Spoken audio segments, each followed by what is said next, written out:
Hi, I'm Tara Bennett, a contributing editor for SyFyWire, and I'm so pleased today to have three of the cast from Fear the Walking Dead. We have, of course, it's Frank Delane, we've got Kim Dickens, and Coleman Domingo.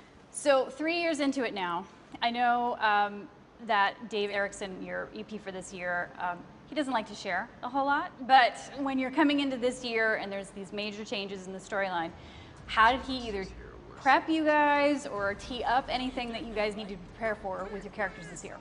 Well, he told you what? Yeah, he doesn't share a lot.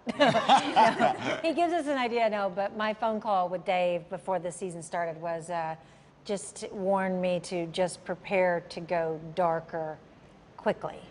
They pitched me a whole other storyline that never came about. Never came about. Well, that's not good for preparation. It was a bait and switch.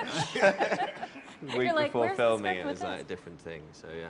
For Strand, I sort of knew exactly where he was going, where he would, last season was a bit more of his deconstruction, and Right. this year it was about him really learning how to get on top again and find out what is the new currency, and have a little bit more of that con back. Yeah. Which I was interested in too, because at some point I was like, he was just so caught up in his feelings, and I was ready to move beyond that. Exactly. It's like, this is very touchy-feely for Strand.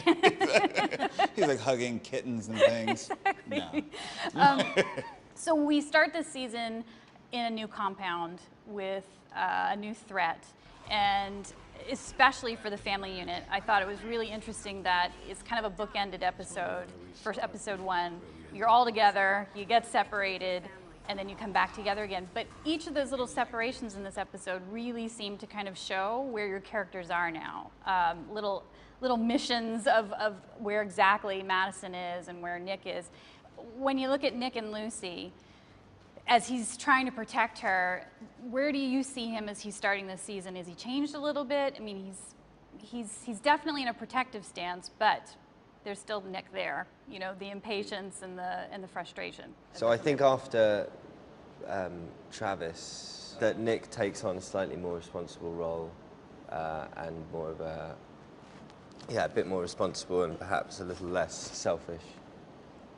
And Madison, in the beginning, when she's in there with Troy, the new kind of adversary, she is hardcore trying to figure out how to get her family, get them all, they're right there, almost all under the same roof again. And is this just more of what she's learned and moving forward with that? Yeah, I think Madison this season, she's learned pretty quickly and has on her apocalyptic persona, if you will. I think she's merciless this year, and she just, does whatever it takes. I think she learns pretty quickly that brutality will be a necessity to get to the end she desires, which is to get her family back and start over, really. She's not interested in just surviving, she wants to start over.